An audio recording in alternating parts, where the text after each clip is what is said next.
Welcome back to episode 10 of the Loose and Groovy Baseball Show. It's me and Parker as always, and sorry for the bit of a delay in here. We had a bit of technical issues with our last episode, which is why we're switching it up today, actually. Parker and I are sitting right across from each other in person for the first time on the Loose and Groovy Baseball Show. Parker, how you doing?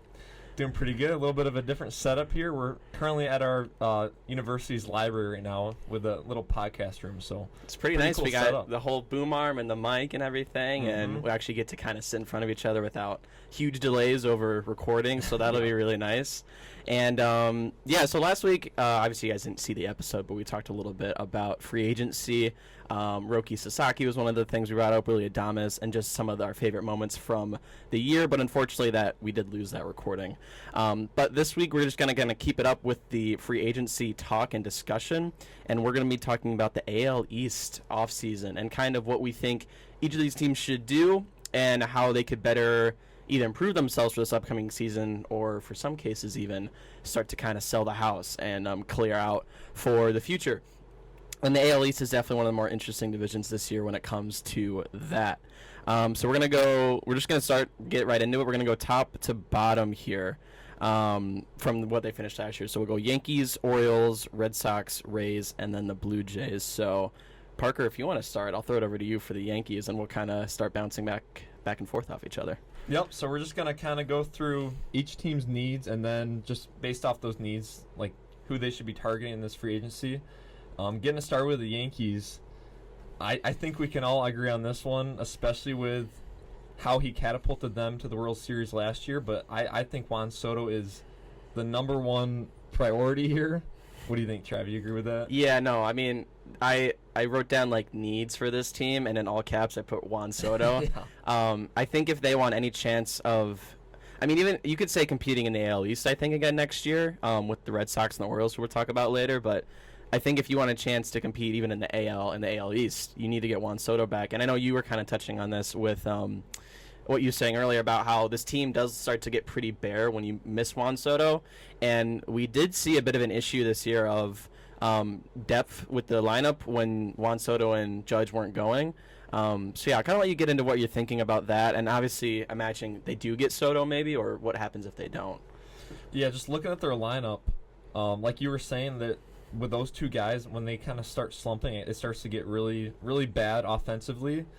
But it also seemed like when those guys are playing good, no matter how bad the rest of the team is, it always seems to work out for them. Like, right. I'm just looking at the bottom three of their lineup projected for 2025. They're running, well, I'll say bottom four. Dominguez, who he's a rookie. You have no idea what you're going to get. You can't expect much out of rookies. And then you got LeMahieu, Oswaldo Cabrera, and then Trent Grisham. So that bottom four, it's got to be like a bottom 10 in the league. So, I mean, when you throw Juan Soto in there, he can kind of cover up at least two or three of those guys. And then you got Aaron Judge to kind of bandage the wound on the rest of them. So I feel like, yeah, like I said, Juan Soto, number one priority. I think he's going to bring in $700 million. I know a lot of these projections are like mid-600s. But I think Cohen with the Mets, I think he's going to run the price up a lot. And then the Dodgers, they're always there to run the price up. So, I mean, we've talked about this before with Jason Dominguez. And, I don't know much about him. All I know is he had a lot of hype surrounding him. And I only knew that from cards, actually, from baseball cards. And I've sent you this before, how much his highest card is sold for. I think in the $1 million range or something like that. It was his 1/1 Bowman auto, I think. And I'm assuming it's a talent bid and what he's had his whole life. He's born in 2003, by the way. I mean, this guy is like 2 years younger than us. Or, I mean, you're 04, aren't you? So 04, yeah. That's crazy. But so looking at just some of his minor league stats, so in his career, he's a 274 average with an 817 OPS. The past 3 seasons, he's been above an 800 OPS for his time in the minors, and I don't know. So I have confidence he'll get it at the pros. I don't know when that's going to be. He is only 21 still, and he's had a couple of weird stints, I would say, up with the Yankees where he's kind of up, and then I don't know. They did some funky things with him this year. Didn't play in the postseason. I think looking towards the future, this is something you feel confident in left field or wherever he's going to end up playing. And I almost want to say next year, if you're looking at if it's Soto, Judge, and Dominguez, I think you're pretty happy about that. And then it's at that point you got to start looking elsewhere. Did you throw out any names yet for who you said? I was kind of looking at his stats. I didn't hear you. Who I said for outside of Soto. Outside of Soto, well, I said like if they don't get Soto. Yeah, let's say they don't get Soto. Okay, so my plan B for them, and I'll say this: if they don't get Soto, they better sign 10 other of the top 25 free agents. Otherwise, I think Yankee fans are going to riot. But I said plan B. I said at that point you got to get an infielder. I said get Willie Adames to replace Osvaldo Cabrera. Okay. And then I said Teoscar Hernandez, throw him in the outfield, and I guess move Judge to center. I don't know how well Judge will be able to play center, and I know you kind of want to protect him in terms of injury, and center field is a lot more risky than right field. So I said, yeah, Adames, Teoscar, and then I said Yates. I said at that point, if you don't get Soto, you kind of have to bolster that bullpen a bit because you're losing Tommy Kahnle, and then you're also losing Clay Holmes. But even if you get those three, I still feel like that's still a loss compared to just getting Soto. Yeah. If they do get Soto, I think they also need to kind of get a first baseman. I know it's going to be tough if they get Soto to do really anything else. But I said Carlos Santana if you go the Soto route to replace Anthony Rizzo. So, yeah, I was going to kind of ask you about this. I'm wondering how much flexibility they'll have if they do sign Soto, because obviously he's going to bring in a big amount of money. And a player that I kind of was picking out at was Christian Walker from Arizona. Mm-hmm. So we've kind of talked about the consistency with this lineup and the hot and cold streaks they go on. I feel like if you're looking for a consistent bat, Christian Walker is probably the best guy you're going to find, and especially at first base. I hope they don't re-sign Rizzo. I don't think they are going to. I don't really see a reason to. And so the question becomes, Walker probably is going to get a decent amount of money. I don't know if you want to look up what his market value is, right, but to me, first baseman is going to be a big hole with Rizzo gone, and even is kind of a hole with Rizzo there, I would say. He's definitely not near the kind of player that he used to be. And so I would say Christian Walker, what you're going to get out of him. He's been in the league for a while now, and I feel like that would be a really good signing. The other thing I kind of focused on, looking just at their numbers, they were third in OPS, ninth in average, and seventh in ERA this season, so top 10 in the league pretty much in every stat you want to name. And obviously the hitting numbers will drop with Soto leaving because that's a 40 home run player gone. Mm-hmm. But I don't know. And the bullpen definitely showed some struggles here, but I think you actually re-signed Clay Holmes and you re-signed Tim Hill. Those were the two guys that I said. Clay Holmes, actually, they kind of found a good role for him in the eighth, the setup guy. He was a lot better there than he was as a closer, and they kind of figured that out towards the end with Weaver being the closer. And then Tim Hill had a sub-2 ERA with the Yankees. Yeah. And he's got the crazy release, which I think helps him out, but he was good. Another guy I thought I noticed they were kind of lacking a long-end reliever, kind of like a save for a bad start. So David Robertson was the guy I kind of was looking at. I think he threw 70 innings this year. Yeah, he was good. And I think that would be a good guy to kind of bolster up the bullpen and give you some length coming out of the bullpen, too. I know you said they were kind of missing some of the other guys. And then starting pitching, you could make the case that they could ride with what they have. They just got Cole back. Nestor Cortez, albeit, obviously everybody's going to remember the pitch in the World Series, but yeah. I think his ERA is below 4 this year, so he's still okay. Yeah. Still got, my gosh, I'm blanking on his name. Rodon, yep. Clark Schmidt, Luis Hill, and Garrett Cole, obviously. Garrett Cole and Stroman, yeah. Mm-hmm. So, the question becomes, and a lot of this is going to depend on what they do with Soto and if they even get him or not. But I think this is one of my Eovaldi teams I wrote down. I think Nathan Eovaldi could be a contender to go to New York. Yeah, he's been there too. Right, and so that could just be another good lefty you have in there to add to the mix. the Yankees starting rotation doesn't scare me, but it is definitely something that it's good. But is it going to be a World Series good? I don't know. I think we kind of saw maybe not in this past World Series.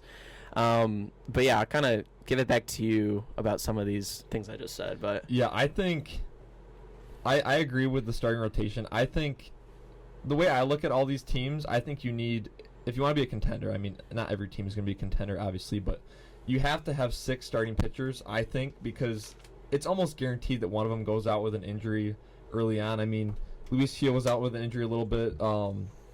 Garrett Cole missed the first half of the year. That's a good point. Clark Schmidt missed the last half, and then he came back for the postseason, which was very helpful. But I think with how glaring of a weakness certain areas of this offense are, I think that you cannot focus really on the pitching. Bullpen, I think 100%. I agree. I think if you get Soto, I think Tim Hill, he's going to be super cheap. Right. Kind of a fan favorite. People kind of liked him, like you said, lefty, kind of like the submarine, the cool release. He was very good. He was good in the playoffs. By the way, they should have put him in instead of Cortez. Instead of Cortez game 1. But I think if you get Soto, and we're naming all these guys off, and even this starts to make me kind of hesitant on Soto, but out of all the teams, the Yankees 100%, because we saw what Soto did to this team. We saw how much he elevated them. I think also you forget Yankees were an 82-win team last season, and then they get Soto, and then what are you going to count Alex Verdugo? Yeah, and, nothing. Right. Not really much changed. Soto, I would say, added 15 wins on top of this team, pretty much, and was a big part in their postseason push. And obviously, they're going to make the attempt to go do it, but you need to go all in on this guy. I don't think there can't be any doubt in what you're getting in Soto. And I guess this could be another talking point, is there's been some discussion about, is Soto too much? Because we know what there is at defense. It's not much. I know he was a Gold Glove finalist this year, but, I mean, it was not. His defense is not good. And so are you really just paying, $700 million for a glorified DH? And glorified is, that could be a little brutal because he is a really good hitter. But the thing with the Ohtani deal is, yes, he only hit last year, but you're signing that $700 million for pitching and hitting. Yeah. And we know he can do both those really good. So is Soto even worthy of a price tag that high? And either way, I think the Yankees would pay it. But that could be another discussion about not saying it doesn't deserve a lot of money, but is it $700 million worth? No, I totally agree, because a lot of these contracts I've been seeing, I haven't seen anything less than 12 years, which would bring him to age 38. And I've seen a lot. I think the most popular one is 14 years, which sounds insane, but he's also one of the youngest free agents of this caliber to be signing a contract like this. So let's say he signs a 14-year contract. That brings him into the age 40 season. This is looking at certain guys that you're going to sign for free agency. I know Bobby Witt. He's not going to hit free agency even because they already signed him. Whatever. He's young. Right. But guys like that, you feel a lot more comfortable with, because like you said, they can do other things, and you know that when their athletic ability, it's able to decline because they're already so high. But with Soto, his hitting's amazing, but like you said, his fielding and his speed are not there, and he's 26. So let's say 10 years from now when he's 36 years old, none of that's going to get better. So that's true. Very scary. After he turns 33, 34, you're going to be paying him a lot of money, and it's going to be okay, we're paying this guy over $50 million a year. So also, I think he's going to be one of the best hitters of our generation. So, I mean, this might not even matter. He might get them 1 or 2 World Series wins. Right.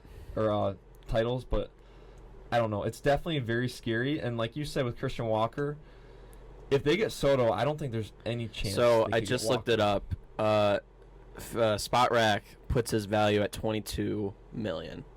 And he's almost 34. 100 days, he'll be 34 years old. True. But he's been one of the most consistent first basemen, so...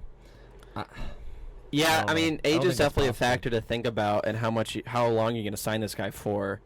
And also, $20 million is not easy to pay out if you're going to give Soto that big of a deal. No, I don't think it's possible if they get Soto. It's so interesting. So, but you would say, though, regardless of anything, Soto's a priority, right? Yes, 100%. And I think that's obvious because nobody can make up Soto and with the value he brings. And I honestly don't know if we're probably not gonna say that for another team. Would you agree with that?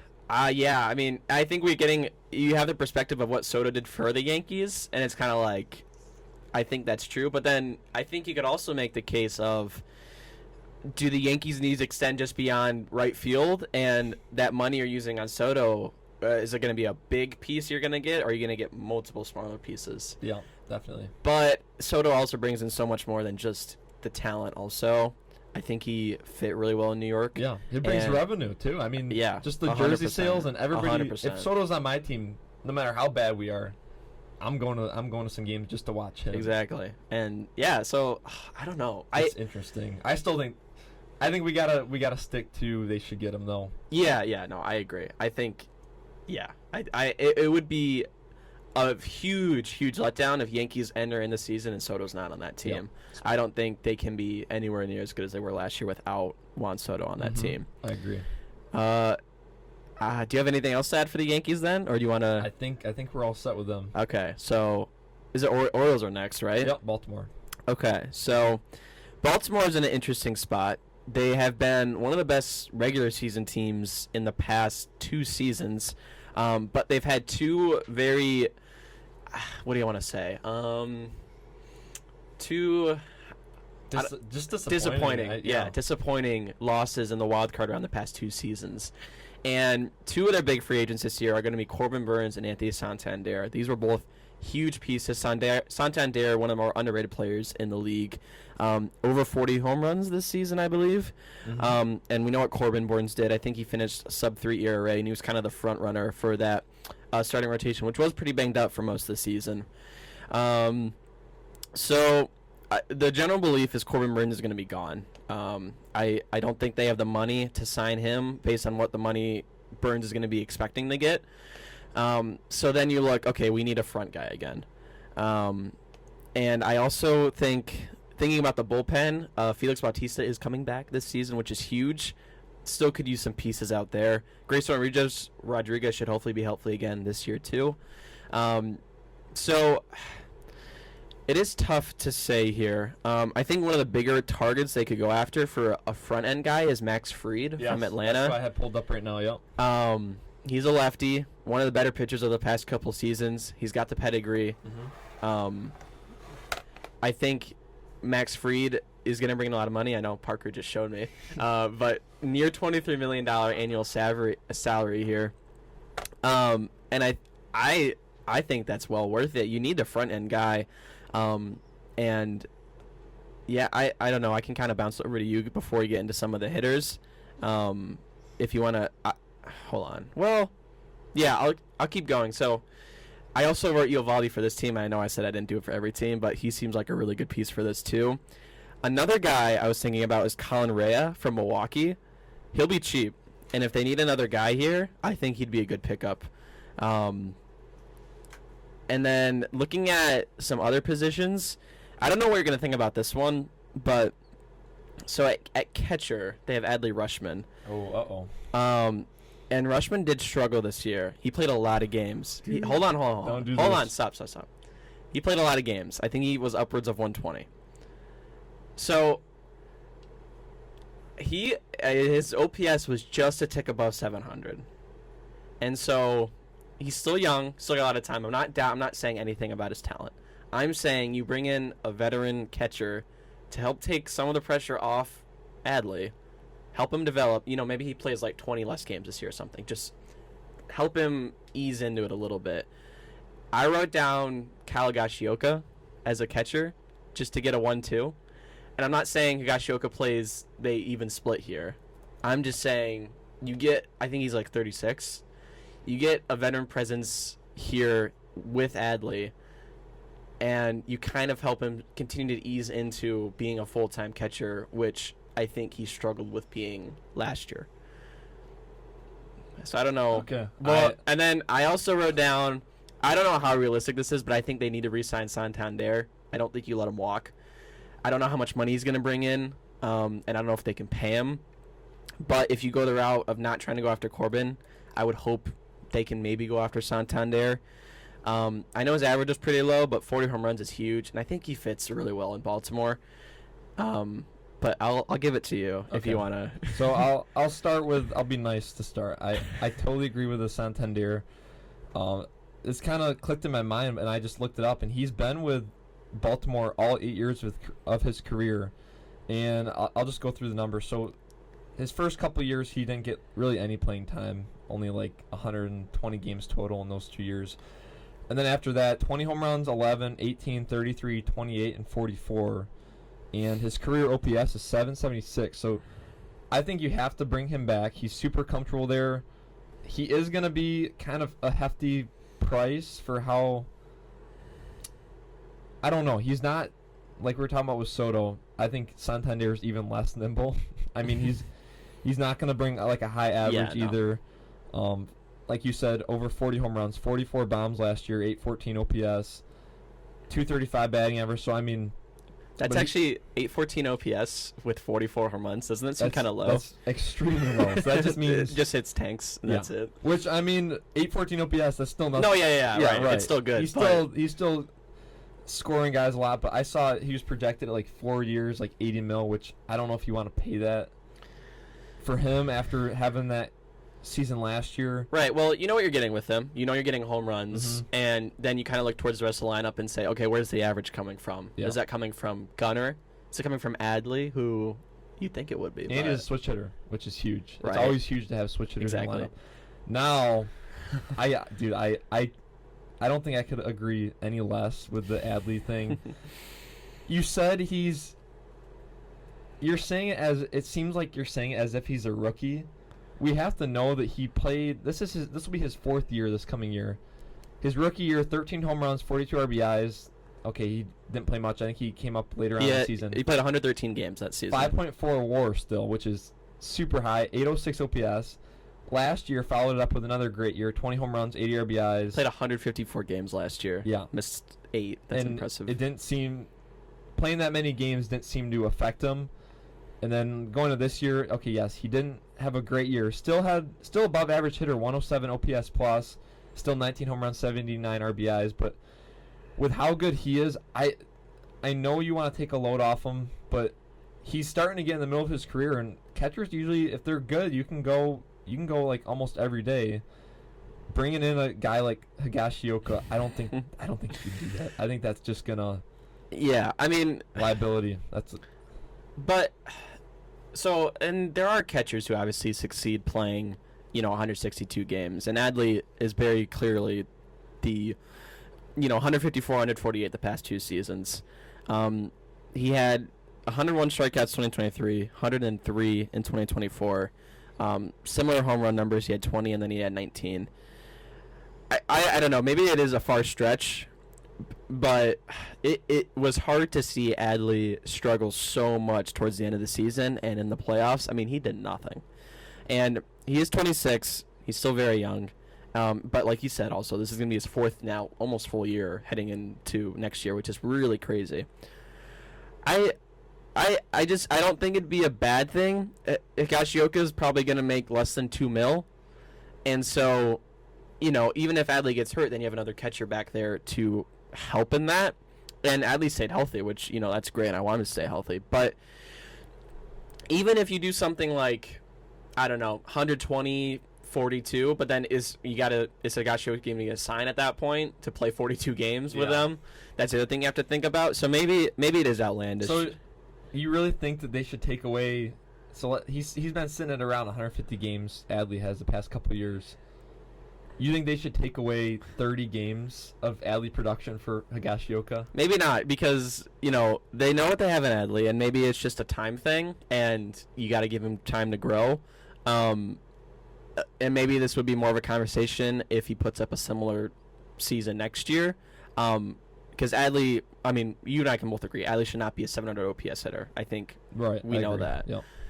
So maybe it is a bit of an overreaction after a bit of a rough season. And he still had 20 home runs. Like, that's good. And all things considered, catcher-wise, this still puts him above average compared to the rest of the league. Oh, yeah. And so, it's just an idea about... Because I remember that was one of the things I was like, ooh, Adley really did not finish off this year well. But I definitely see where you're coming from with, maybe just let him keep playing and figure it out. Just looking the thing that popped out to me, and I'll say the only way I would agree is maybe bring a guy in only for, like, Adley had some bad stretches of like 10 games. Maybe purely bring a guy in just to like break up those stretches. So let's say Adley has like 8 or 10 games in a row where he's like struggling. I can kind of see bringing a veteran in to fill in for like 2 or 3 games just to give Adley some time. Mm-hmm. But you could just use you don't have to go out and get a guy. Like, you could just use James McCann. True. But I think he's also a free agent, so I guess, yeah, they're probably going to do that. They'll probably get like a veteran guy like that, but I don't know.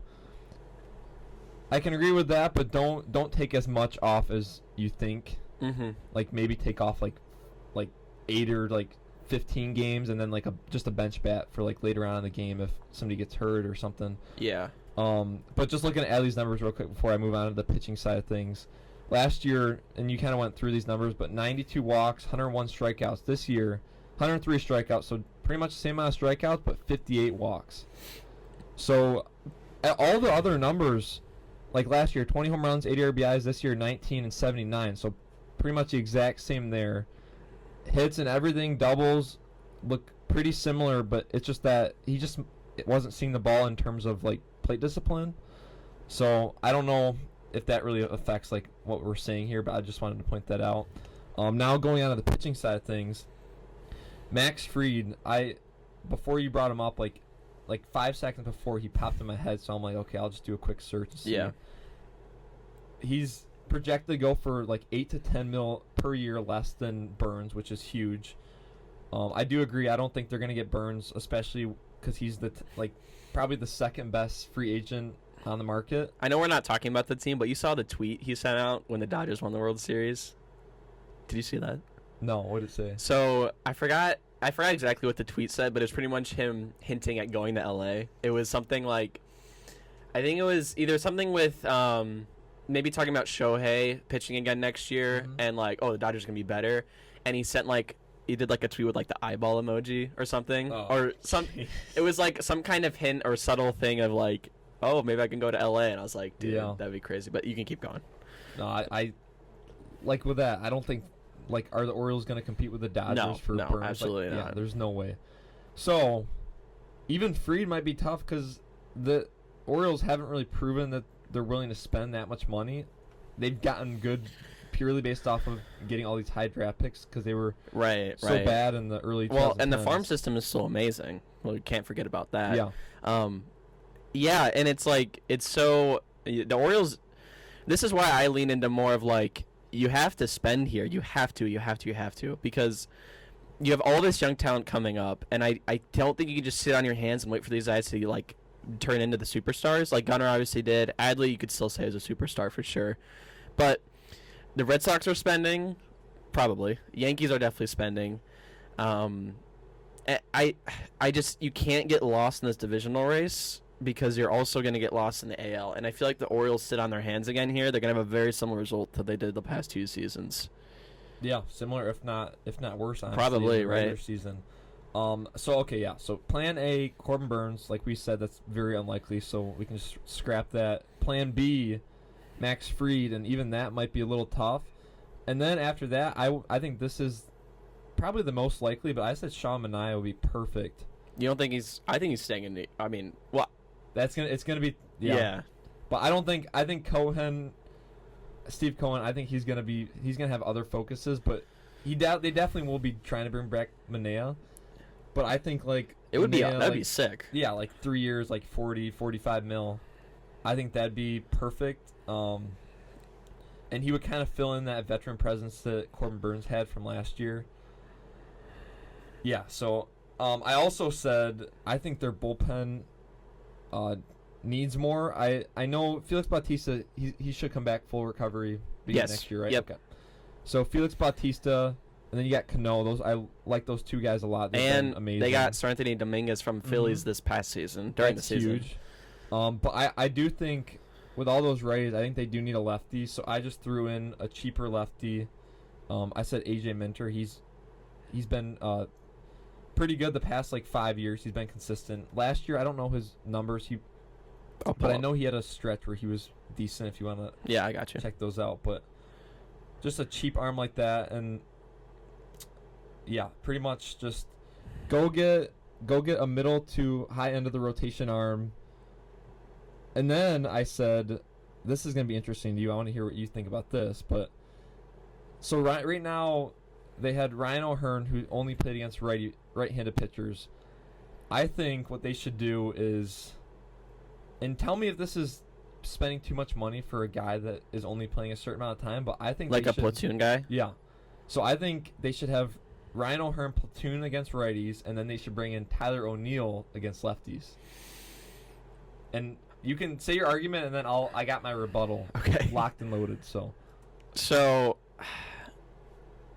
don't you think Tyler O'Neill's going to bring in a lot more money than they're willing to shell out, though? I think that'd be my main argument. I can double check what his market value is. Yeah, but I think we looked it up before, but yeah, just double check that. I'm going to run through real quick. So Tyler O'Neill last year against left-handed pitchers, 1.179 OPS with a 313 average. Amazing. And then against right-handed pitchers, 693 OPS with a 208 average. So, like, drastic. Like, against right-handed pitchers, he's not a very good hitter. He's below average. His average 208 is absolutely terrible. And then Ryan O'Hearn last year against right-handed pitchers, 780 OPS against righties, and then 605 OPS against lefties. So, I guess the only thing would be money, but I think that'd be like the perfect recipe. They're the perfect nightmare for any opposing pitchers because you can't really work around that because O'Hearn's great against righties and then O'Neill's great against lefties. But what was his value? Well, so going back, AJ Minter, I know we kind of glanced over it. He had a 2.62 ERA last season. He has a 3.28 ERA over 7 years, so I agree with that. That'd be a good pickup. Spotlight has him at $16 million. And you're get more, honestly. I agree. And you're saying platoon with O'Hearn? Yeah, so right now O'Hearn is listed as the DH. So if that happened, obviously you want O'Neill's defense because his defense is pretty good. So right now the outfielders are Mullins, Kauser, and Kirsted. So I'm not going to throw a name out there because I don't really know, but I don't know which of those three has the worst defense. I would assume it's Kirsted or Kauser. I think Mullins' defense is still pretty good. I think it's like it's good, but not as good as it was. Okay. So, yeah, it's just whoever out of those three have one of those slide to DH on the days that O'Hearn doesn't play, and then just have O'Neill fill in the gap in the outfield or just throw him in the center field. So that might be tough. That's a lot of money for just a platoon. I think that's going to be my biggest argument against you here. You don't sign a guy who hit 31 home runs to platoon. I get the splits are very... Yeah, I mean, the splits don't lie, though. You have to... I agree, but he played 113 games last season, played 138 in 21. I'm not sure in 22, 23 he was below 100. I don't know if that was injury or other circumstance. I guess I think the reason I'm so against this is the way I had Tyler O'Neill being like kind of dealt in this free agency is kind of opposite of what you're doing, of being a platoon guy. I do see where you're coming from here, and I think you brought this up also. You got to bring in the debate of is shelling out probably $20 million for a platoon guy, like because platoon now we're thinking what 80-90 games maybe a season, and you're paying him $20 million. I don't know if I can justify that. If you're in the and I'll throw another thing, lefties are like 30 to 40% are lefties, so there's more. You're facing more righty pitchers, so it's even less. Yeah, but I don't mean to go against what I said, but I like the idea. He just is not. No, I don't want to say he's not a platoon guy, but there's too much talent here to limit him to platooning, I think. Yeah. But you do make a good point with the splits that it's very lopsided. Did you say how many home runs he had batting against lefties? How many were total? He had 31. 31. I think it was like right down the middle, so it was like 16 and like 15. So the numbers are way less down in terms of average OPS, but he's still hitting home runs off of righties. Because they played them, So, and but again, like you said, you're facing more righties. So I guess it is even more favorable to say, oh well, he had less lefties he faced against, but he's putting up just the same number of home runs. Yeah. And if he signed with the Tigers, I would 100% want him to play every day. Like, I would not want him to platoon. He's not gonna sign with the Tigers, but so in that sense, and also I say the splits, but you have to factor in the defense and the speed that he'd be playing every day if he wasn't a platoon. True. So yeah, just something interesting to throw out there. But I think we can all agree on the bullpen and then getting the upper to middle rotation arms. So yeah. Okay. Well, I guess we'll move on. I think this is the most interesting team in this division, Boston. So, we talked about this before. So, the Red Sox are in such an interesting position here, where you saw glimpses. Well, I mean, they probably weren't even projected to be that good last year, and they were okay. They had a chance towards the end, but they fell short per usual. And now they're in such a good position, I think, to spend here and have a big offseason. I do want to touch on Soto first. So I think the argument you have against not getting Soto is Willie Abreu's out in right field right now. So I want to get your opinion on this. The White Sox have been getting inquired about Crochet, and one of the teams was for the Red Sox. And the White Sox insisted that if that was a deal, Abreu would be in that package. And we know the Red Sox's farm system is really loaded. So, and you wouldn't need to, sell the house to get Crochet. It would need a good haul, but not anything crazy. So, I think they need a front-end starting pitcher, that's for sure. And I think, wiping everything I've written down here, I think a possibility here is trade Abreu and maybe a top 100 guy and then maybe a flyer or two or something. And then you have Crochet as your one. And then you try and get Soto with like everything you can, and that fills your right field gap. You think what it's going to take to get Crochet is Abreu, a top 100, and then Yes. I don't think he's going to bring in a huge haul, but a good amount. And Abreu, I think he's proven to be, he can hang at the bigs. He had a really good year. Gold Glove too, I think, right? Did he win Gold Glove? I think he did. I wouldn't doubt it. His arm was the best by far. I'm confident he did. So you get Abreu. I'm maybe not one of your top 5 guys in your org. I think they have 6 top 100 prospects right now. Really? Yeah. And they have 3 in the top 10. So wow. I think you ship off at least top 100 guy, and then maybe a fringe like top 10, team, whatever. And I think that will get Crochet, especially if you add in Abreu. That's a guy that can play immediately in Chicago. How many more years till Crochet's a free I think agent? this is his last year of arbitration. Okay. This upcoming season, so he'll get 1 year of arb. I don't know. And then he'll be a free agent. I don't think that'll be enough to. Or I think what you said, Willie Abreu, and then maybe top 5 org, maybe just outside of top 5 in the organization. I don't think that's gonna be enough. Enough to get Crochet? Or sorry, I think too much. I think that's too much. Yeah. Okay. So And this was just going off of what the White Sox said they needed to loan off Crochet. If you're a White Sox fan, you would love that. That would be sick. You would absolutely love that. And yeah, because Abreu, you have a ton of control with him. You got like 5 more years. Right, and he can play right away, and it's a very low stakes environment right now in Chicago. Yeah. So that would be awesome. I don't know if you would like it. Sorry. Well, yeah. But so okay, we can talk about maybe the package for that. But my more point here is, you get your front end guy in Crochet, right? Regardless of what the deal looks like. Yeah. Let's say it involves Abreu, it involves Crochet, right? So you get Crochet, you lose Abreu. Then you go get Soto. So then your outfield is... I guess, yes. Yeah. Real quick. So if they did that, if you don't get Soto, though, that's a complete failure of a plan. This is the risk which here. That's such a huge risk. Right. I don't know. So, and I think there is a universe... I don't know. Is there a universe where O'Neill and Soto end up on the same team in Boston, or no? O'Neill and Soto. Yeah. I don't think so. I don't think so, no. So then you got to figure out left field. Who's going to play in left? I think Cedar Rafaela can fit into left. Yeah. He's played outfield. And then you have Duran in center still. And then you'd have Soto on right.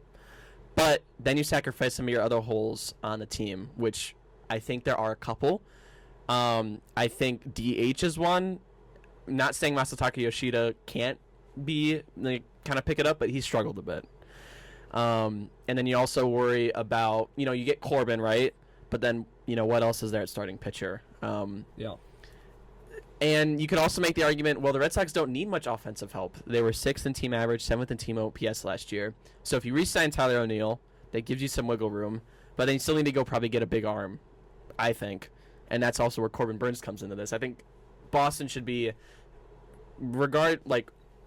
going away from what I just said about Crochet. Let's say that deal doesn't happen. They keep Abreu. I think if they don't go and get Soto, Corbin Burns needs to be a big target here for the Red Sox. That is going to be a perfect fit as their front guy. And I think that would be massive. Another guy I threw out is Kirby Yates from Texas. One of the most underrated reliever seasons here. Yeah. I think his ERA was either right below 2 or right at it. It was, he had a crazy... He didn't give up a run for his first, 20 innings. Right. It was nuts. He was nasty. I think that is a good one. I think you also re-signed Kenley Jansen here. Yeah, I mean, I've talked a lot, so I'll throw it over to you just with everything I kind of mentioned. There's so much to think about here for Boston, though. They can do so much, especially with how good that farm system is. You can keep those guys. You can offload some of those guys. I think there's so many different ways they can go here, but there's a lot of different good ways, too.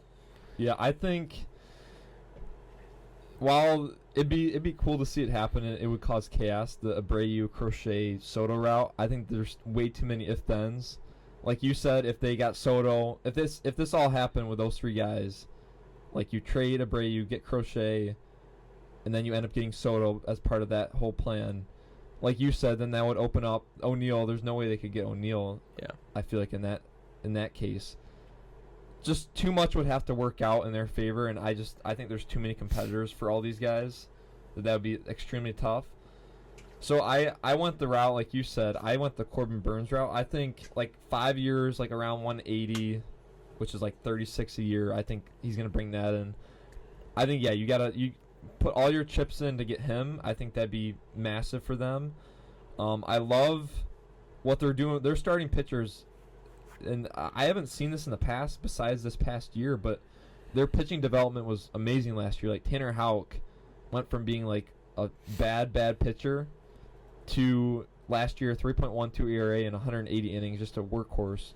So I love what I saw out of him. Brian Bayo kind of took a step back a little bit, but I'm still super confident in him. And then Cutter Crawford, while his numbers weren't amazing, he still took a step forward, and I think he's going to get even better.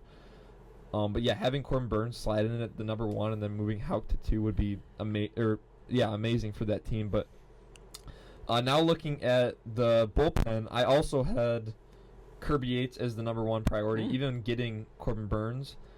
So Kirby Yates, I think he's going to bring in around 3 years, 33 to I don't know about 40 mil for a relief pitcher or closing pitcher. That's 40 mil, you think? I said I wrote down 3 for 33, but okay. Considering how much Hader got, I don't know if that would even be enough. But I guess Yates is also kind of older. So even if they did those, they still do need right now listed, and I don't know how accurate this is, but it says David Hamilton right now is their second baseman. If they didn't get Soto, because if they get Soto, this screws up everything else. I don't think they should get Soto. You don't think so? No, I do not. Like you said, with their outfielders, it would just it would create kind of a log jam. That's a lot of money. I think their focus should be right now just on second base. You could sign Willie and slide him to second, because really, if you can play shortstop, you can play second, obviously. Or sign Glaber to play second base. So even then, if you do that, Corbin Burns and Yates, that might be still tough financially. But like you said, I completely agree. This is their time to go all in. Like you said, this year was supposed to be kind of the gap year just to figure things out, and they still had a pretty promising season with a lot of these guys, especially guys like Jarren Duran taking steps forward. And yeah, I will add, let's say they focus again. I'll mention I don't think the hitting needs that much help. You still have Devers, still have Casas, Abreu, Duran. Ceddanne Rafaela also had a decent season as a rookie. Yeah. And then, so if you don't sign O'Neill, I think Roman Anthony plays left. That's their number one prospect. I think also number one in the MLB right now. He'll be up. He's only 20, which, we'll see how that turns out. The other guy that's coming up is Marcelo Mayer. He's a shortstop. He's 21. So, another option here, I don't know if you brought this up. You slide Mayer over to second, sign Adames to play short. Devers stays at third, Casas is at first. And then, depending on how much money you spend on the rotation and the bullpen, you could look at a new DH, I think, and try to offload Yoshida for somebody. I don't know where they're at on that, but I think that's a possibility. But looking at what they have coming up, I think they could easily fill some big holes here, and it might be hard to swing Adames while also going after Corbin Kirby, like the guys we've been talking about. But I think knowing that help is on the way here is huge, and there's a lot to be excited for as a Boston fan, and it's just about managing all of it and knowing what to do with it. Because I think if they do it correctly, they will be one of the better teams in the league this upcoming season. Yeah. But I don't know. I was thinking, the Marcelo Mayer, it's interesting. Because I know he's like, what is he, like top 5 prospect? I think he's top 10 right now. Top 10. Okay. Yeah, definitely at least top 10. So the only thing that scares me with that is he only played 77 games in Double A last year. He started the season out in High A. A lot of these guys, I feel like they want you to get a taste of Triple A before you jump to the majors. But looking at his Double A stats, in only 77 games, 8 home runs, 38 RBIs, 307 average with an 850 OPS. So he was great last year. His defense is very good. So I'm sure he could make the jump. I don't know the production you'll get out of him, but I don't think that's a terrible idea. Maybe they'll wait a little bit and bring him up like after the first month of the season. Maybe give him a taste of AAA and see how he does there. But yeah, it's definitely financially gonna be tough to get Glaber or Adames if everything else that we said works out for them. So there's different rankings depending where you look. But on MLB's website, Roman Anthony's 3rd, Marcelo Mayer is 7th, and then Christian Campbell, also from Boston, is 10th. His ETA is 2026, but I think there's a world he comes up also, and he's more of a utility man. Oh, there's a lot to be excited for in Boston. Oh, and yeah. It's... So if you had to say, out of all the guys we listed, who's my number one would be Corbin Burns to go and get. I think it's Corbin and then Tyler O'Neill. Yeah. Are 1-2. Corbin number and then one, you go from there. Tyler's been there. He's going to produce in Boston. Yeah. I think Corbin Burns, you have to get him. Yeah. It'll be interesting. I also wrote down Yusei Kikuchi, but I don't think... I'm not as high on him, honestly. You don't think so? No, He's going to bring in a good amount of money, which is kind of impressive. Yeah, and that package that they got for him... Yeah. That was but it ended up being pretty good for Houston. I know it didn't really matter, but he had a really good second half. He was good, but they still gave up quite a bit. Right. And, I right now his value is around $15 million. I still think that's overpaying for him. He's kind of old. And, we saw he can struggle, and he had a great second half, like we said. But I think there's a world where you sign this guy, and then he's got a 4 ERA by June. 100%. So, I don't know. Definitely one of more teams to keep your eye on, though, here is Boston. And then, do you want to slide it over to Tampa? Yeah, so Tampa Bay. This one was kind of interesting to me. I don't have as much on Tampa Bay as I did for these other teams. Yeah, but, neither do I.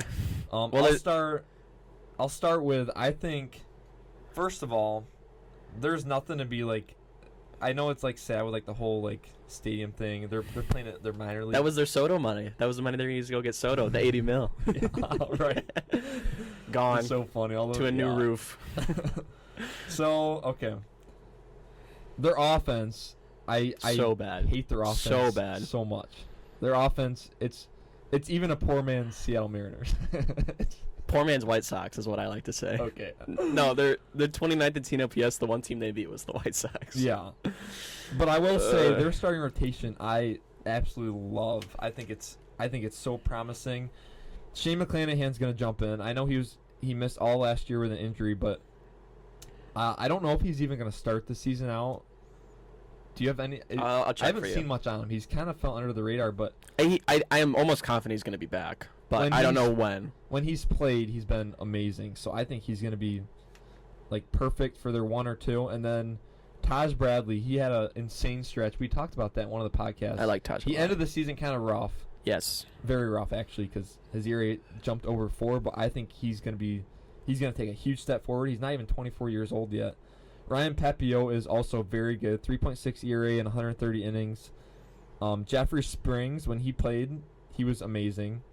And then Shane Baz, I'm not 100% on him, but he still went 3.06 ERA in 79 innings. But it does look like McClanahan's going to be ready for spring training, so he'll be doing a full year. Yeah, and I believe Drew Rasmussen, he gets some starts here and there, and he's also pretty good. So I think, like I was saying, you kind of need 6 starting pitchers for all these teams, and I'm not saying the Rays are going to be contenders because I don't really think.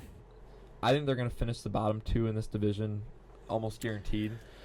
But I will say, I think you have to go after like a veteran starting pitcher for these guys.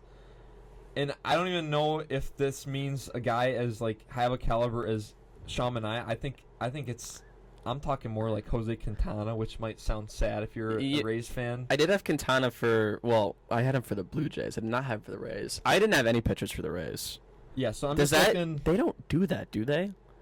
They don't go out and sign pitchers. They're the development ones, and then they load them off for. I'm saying if they're they usually don't do this, but I'm saying for their development, I think this would be perfect. So it would help the younger guys. Yeah, is what you're like saying. Charlie Morton would be perfect. Like Gotcha. 1 year, he's 41 years old.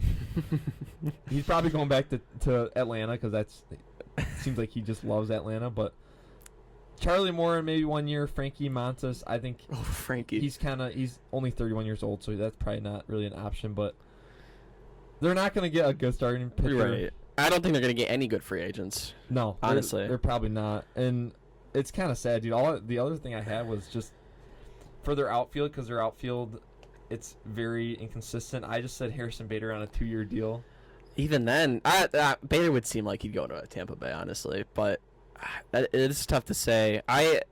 So I didn't put any pitchers down. They were 9th in team ERA, and I don't know if this is like me just being wrong, but I couldn't tell you the last time the Rays have, like I said, signed a free agent pitcher to come in and pitch for them. I feel like a lot of these guys are development, and then they don't pay them when ARB is done. So I lean more towards, 29th to team OPS. They have no power on this team. So I said catcher and DH were some big needs. I said Gary Sanchez, Jacob Stallings for 2 catchers. That makes sense. I think these are just guys, they're kind of veterans. You bring them in, and hopefully they add a little bit of something to your offense. And then DH, I said Danny Burgers. He got cut from the Blue Jays last season. 2023, he had 13 home runs, 743 OPS. I also wrote down Rowdy Tellez. I think that would be... Josh Bell's another one. There's a few guys here I think they could target and bring in on these kind of smaller deals just to add something to that offense because it's really bare bones right now. And something to get fans to, what is it, Steinbrenner Stadium or whatever, or whatever in Tampa Bay. Yeah. It's sad because their starting pitching... I think it's gonna be great next year. Their bullpen's always good. They're a pitching factory, kind of like the Cleveland Guardians, like exactly, or Milwaukee. Like, their pitching's always gonna be there. But we could lie to you guys and just throw out all these big names that they should get for, because they do have like some window. If they got like 2 decent hitters, like they could be competitive. But it's just not gonna happen. So we just have to be realistic, and that's why we're just listing off all these 1-year. Kind of washed up guys. It is impressive. They had 80 wins last year. How did they have 80 wins? They always seem, and their run differential is always like minus like 50. They know how to win the close games every year. I don't know. It's sad, honestly. Junior Caminero is a bright spot here, though. Yeah. Definitely. And there is one other. I like Brandon Lau, shortstop. Yandy Diaz. He had kind of a down year last year compared to a couple years ago, finishing Carson Williams. Yeah, that's who up I'm there thinking in about. the MVP voting. But I do like them getting Christopher Morel. I know his average is always super low, but could be a sneaky one. Yeah, he's only 25 years old. He hits a lot of he had 21 home runs last year. That's impressive to have 21 home runs with what, a 199 average or something. Yeah. So I don't know. There's some bright spots on this team. but there's so many holes in the offense, and they're just so cheap that nothing's gonna really happen, and their development's not really. I don't know what they have coming up the pipeline, but. Side note. Do you know they're actually playing in Tampa Bay for the first time now? I did not know their stadium is in St. Petersburg. I saw show up to Tampa Bay, and I'm like, that's kind of interesting. But I didn't know exact St. Petersburg. You said? Yeah, so that's where their Tropicana field is right now. Yeah, I just knew that the whole stadium situation was a mess because I heard. Have you heard how hard it is to get to the stadium? No. You have to take a bridge, and it's like a 2-lane bridge, and apparently to get over to it or something. Yeah, to get to St. Petersburg to get to the stadium. Oh, okay. So that was the biggest problem with everybody. The traffic was terrible, and it took forever to get to the stadium. Right. So I saw the capacity of this new one, or not new one, but the one they're playing at Steinbrenner Field or whatever it is. It's 12,000. Yeah. So they might have some of these games might get more guys because they can actually get to the stadium. I'm looking at it right now. There's bridges. So it's there's Tampa, actual Tampa Bay, Yeah. and you got to cross it. Either go around it or you cross it to get to Tropicana. It's on this little peninsula. So I guess maybe that'll be better. More fans can get to the ballpark, and they don't have to, fill it up as It looks high. kind of cool too. It's a nice. I think it's the biggest. I think it's the biggest spring training one. Yeah. And then like you said, I think it's the Yankees low A stadium. Minor league stadiums are kind of sweet, honestly. They're nice. The smaller atmosphere, it's less. Well, so now, chaotic. and there's 2 teams now with the Rays and the Athletics, because the Athletics are playing in Sacramento now. That'll be so weird, dude. Ugh. At least it's not our teams. Right. Well, you could be playing on South Side Chicago, which, they actually might outsell the White Sox next year. We'll see. Never know. All right, well, we'll bounce it over to our last team, and I know I said this about the Red Sox, but another super interesting spot here for the Blue Jays. Finished last year, and I'm kind of gonna stick with what I said I'm gonna do, and I know Parker told me before this. He said you were doing it with sell the house, get rid of Vladdy, get rid of Bo. They're gonna be free agents. The way I did it, and I wasn't really thinking about that, was you go all in this year and see what you can do. And I feel like that is what the Blue Jays might do. I don't believe they're going to sell Bichette and Vladdy. I just don't see that as a possibility, especially Vladdy. Bichette, I think maybe you could have made the case. And I think if they were serious about doing any of that, they would have done that at the trade deadline last year, which they did not. So I'll kind of run through some of the names I'm thinking about. And I also want to say they're a top 7 team in payroll. Almost $200 million is projected for 2025. So they have a decent amount of money here. The biggest guys I think they need to go after here is Alex Bregman, Teoscar Hernandez. I don't know if it's possible to get both of those guys, but those are 2 big names I think would help a lot here. Thinking about Bregman, Bichette, and Guerrero in the infield makes me really excited. Bring Teoscar back to Toronto I think would also be really cool. Looking at the starting pitching, I don't think they need as much help there as they do in the bullpen. I put down Stanek and Chapman as 2 kind of old guys they can go out and get. Stanek finished the year with the Mets. He bounced around a few places. He was okay. Chapman was really good with the Pirates. Or not really good, but serviceable. Still throws really hard. One kind of, I said this earlier, but one kind of back-end guy for the rotation was Jose Quintana. I think that would be a really sneaky-ish good kind of signing here to add a little bit more depth to your rotation. And then if you can fly this guy, I don't know how much money Jock's going to bring in, but I think Jock Peterson at DH would also be awesome. I think there's pieces here. There's definitely pieces here. You still have Springer in center also. You still have Dalton Varsho. Dalton Varsho? Yeah. And it is tough to say, how many of these guys are actually able to go and get, and if they're even going to want to go and play in Toronto. But I think listening on some of these names and thinking about that team next year, I think if they make the right moves here, they could make a push. Hard to say, but I'll give it to you. So I'll start this with. So this isn't what I think's gonna happen. I think. You really think they're gonna sell Vladdy? No, I don't. Think, okay. The fire sale. I don't think that's gonna happen. I'm just saying what I think they should do. Okay. So yeah, you were saying if they get Teoscar and Bregman. So let's say they sign those guys. Right now, Bregman's projected to get like a 6 or 7 year contract. Actually? Yeah. How old is he? He's 30. Oh, So yeah, usually position. So players that'd be a will get long. more. That'd be a long deal. So yeah, let's say they sign him to like a 6 or 7, and then Teoscar would probably get like a 4 or 5 year contract. So they do that, and it just worries me so much because they got Gosman, who's getting older. I don't know how much more control they have of him. So I think most of their guys are going to be up next year. Most of like ARB and contracts. Yes, that scares me. And there's a lot of guys to do up next year. Considering how competitive this division is, I don't think you can go all in on this year and just have if this year fails, then you're screwed because you lose Bobichette, you lose Vladdy.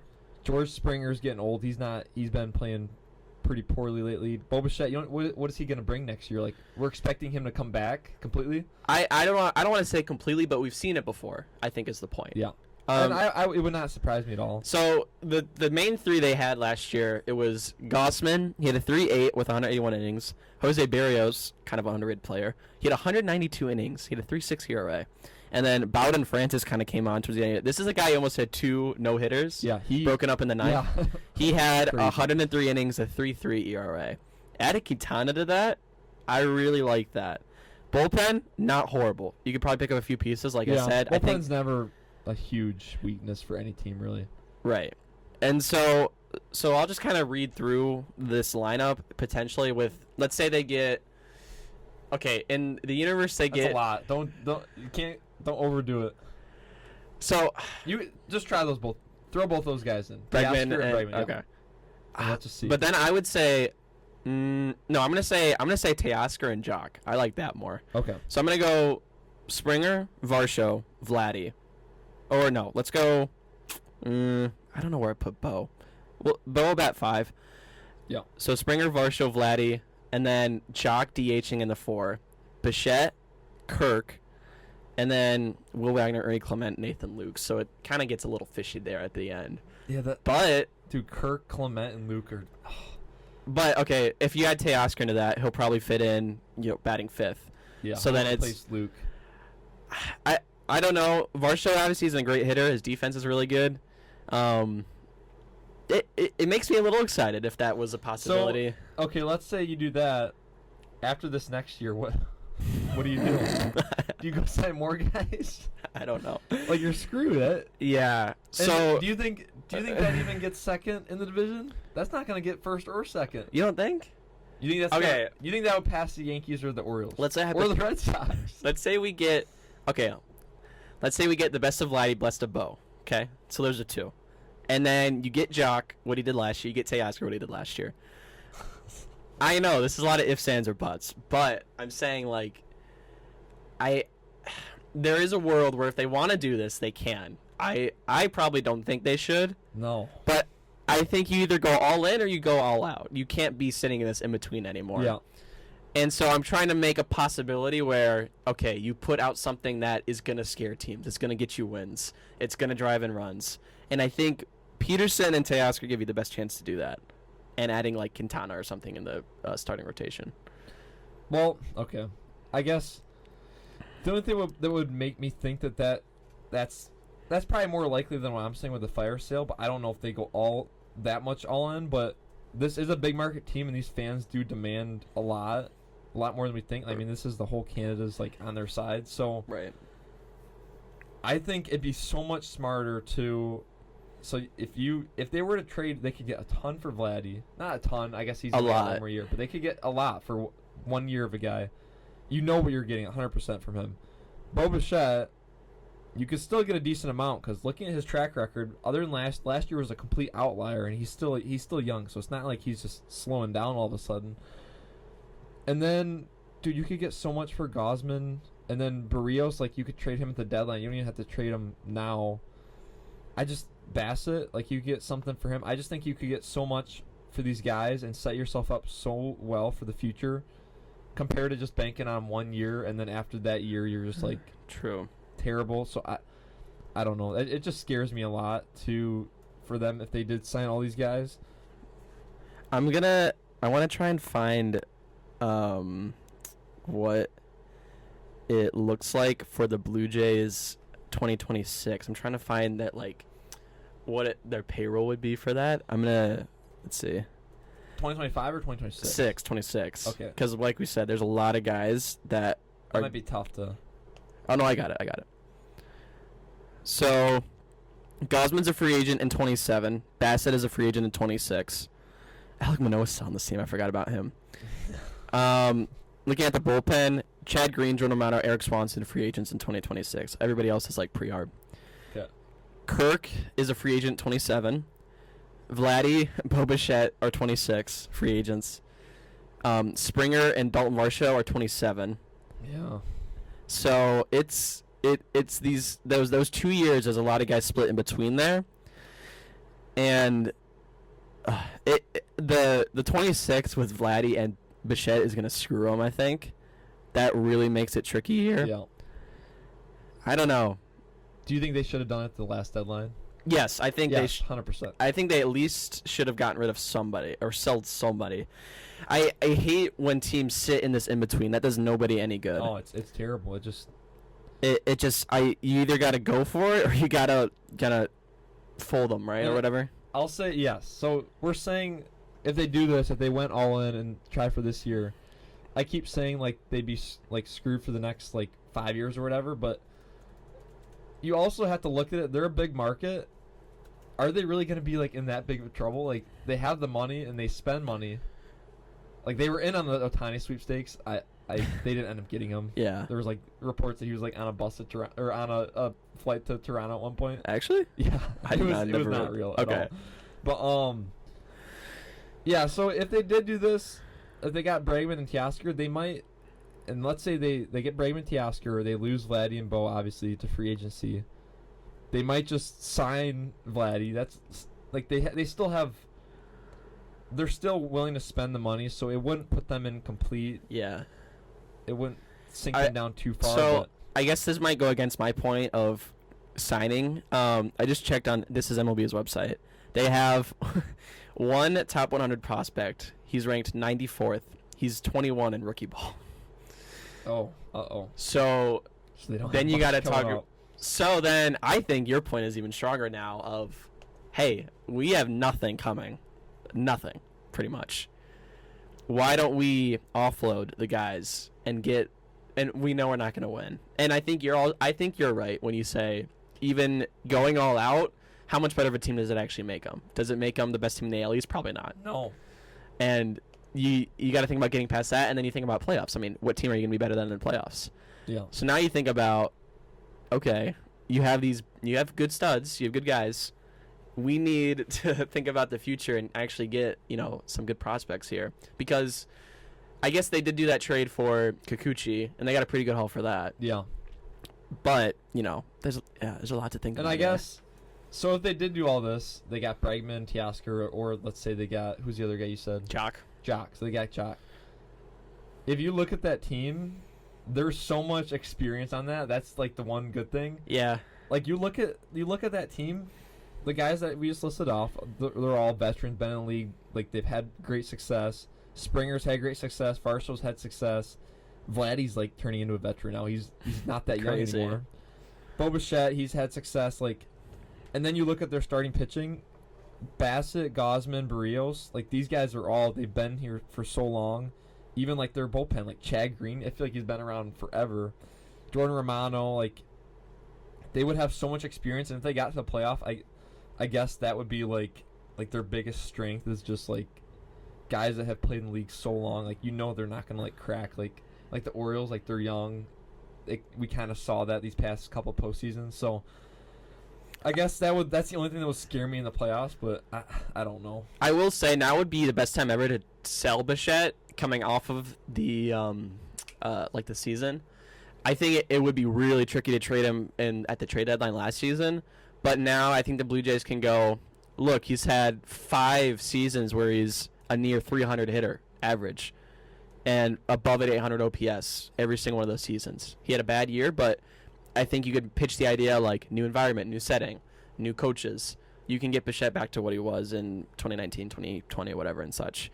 Because I did not know Bo had 5 really good years under his belt where, 21 and 22 are the ones that stand out the most. He played almost 162 games, 298 average, 290 827 OPS, 802. He almost had 30 home runs in 2021.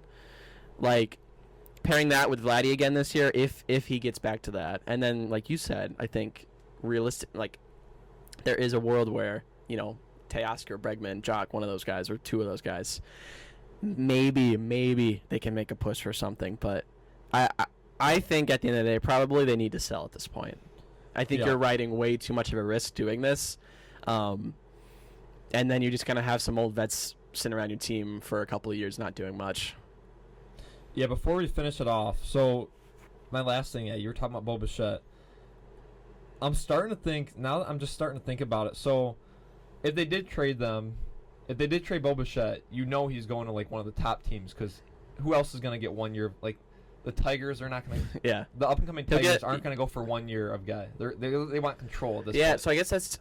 Sorry to interrupt you, but that's like the other thing to think about is it really just a year of playing time for these guys? Because then they're just going to be free agents next year, and then you're going to have to pay them a big amount. So if they did trade him, it'd be to a really good team. Right. It'd be like the Dodgers, Phillies, whatever.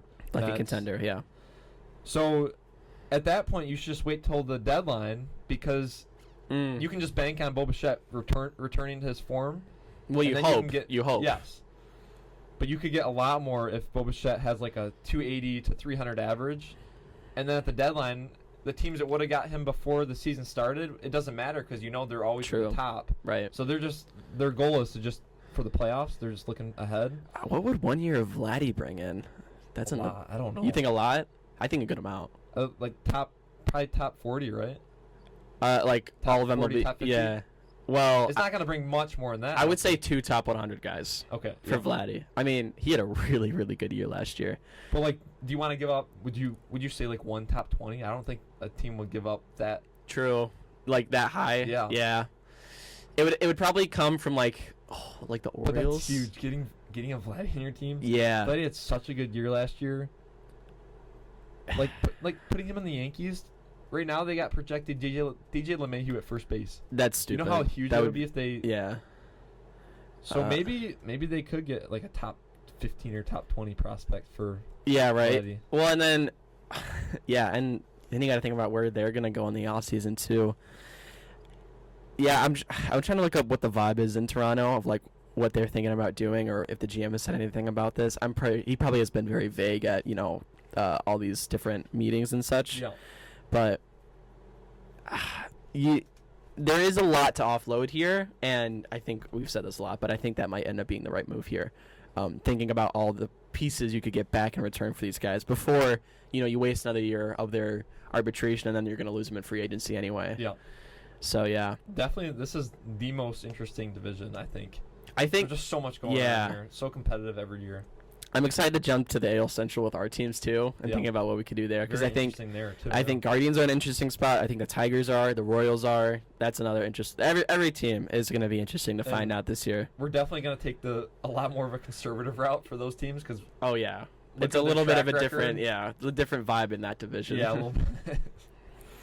All right, well, that'll do it for this week. I actually really enjoyed doing this in person.